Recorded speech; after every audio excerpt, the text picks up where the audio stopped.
In the history of Formula One, Nigel Mansell had one of the greatest careers. From 1980 to 1995, he won 31 Grand Prix and the 1992 World Championship in a season that had him win 9 of 16 races. However, Mansell also competed in IndyCar.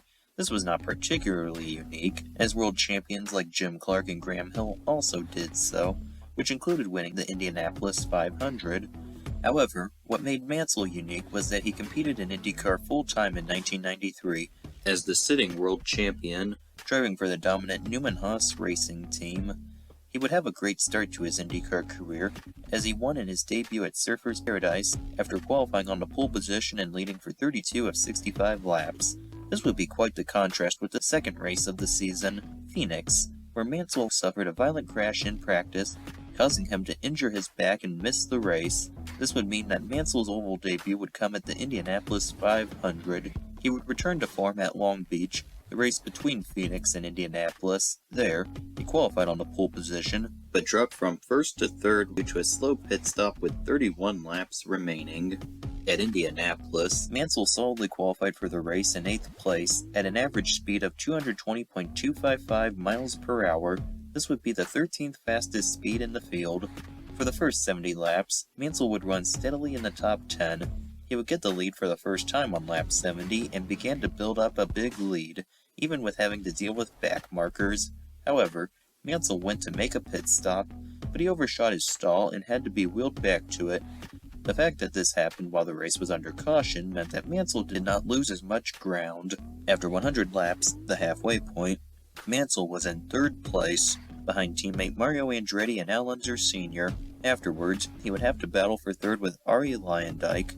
Then, he caught up to 2nd place Al Unser Jr., who would have to make a pit stop. In the midst of their battle, Mansell cycled to the lead as Andretti pitted afterwards, but he too would make a pit stop while the race was under caution. Following the restart, Mansell was now in 6th place. At this point, he was not gaining much time on the leaders. On lap 169, during the midst of a pit stop sequence, the caution came out for Robbie Gordon stalling his car on the track and needing to be towed in. On the restart on lap 175, Mansell made a 3-wide pass on Andretti and Emerson Fittipaldi for the lead. He began to build up his lead and victory was in sight.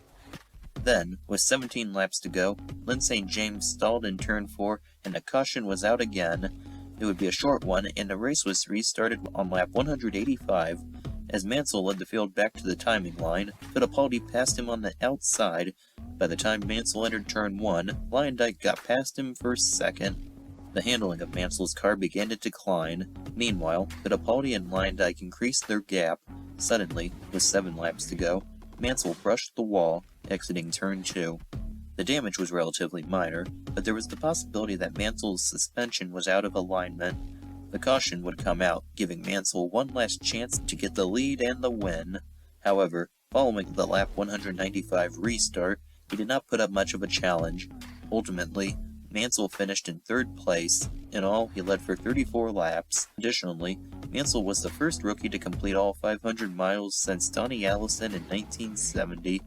Mansell's performance would earn him Rookie of the Year. Mansell would recover from his Indianapolis loss to have a great season, as he would win 4 other races, all of which were on ovals. This would include the other 500-mile race at Michigan, where he led for 222 of 250 laps. Ultimately, Mansell won the championship with 1 race remaining in the season by winning at Nazareth. This would mean that, for a time, he was simultaneously the Formula One and IndyCar champion, as the former had not yet been determined for the year. In 1994, Mansell did another season in IndyCar, but it was far less notable, and it would be his last in the series. He would drop to 8th in the championship and failed to win a race. Additionally, his Indianapolis 500 was less good. There, Mansell qualified 8th and was running 3rd when Dennis Vitolo made contact with him and ended up on top of him, while the race was already under caution. For Nigel Mansell, the 1993 Indianapolis 500 was a grand debut for a Grand Prix great. Flow Racing is the home of live and on-demand racing content from NASCAR, USAC Racing, the Chili Bowl Nationals, the All-Star Circuit of Champions, and more. This includes events, original programming, rankings, and behind-the-scenes footage. go to the link below, also in the description and pinned comment, for a special subscription sign up from me, Ryan Holman.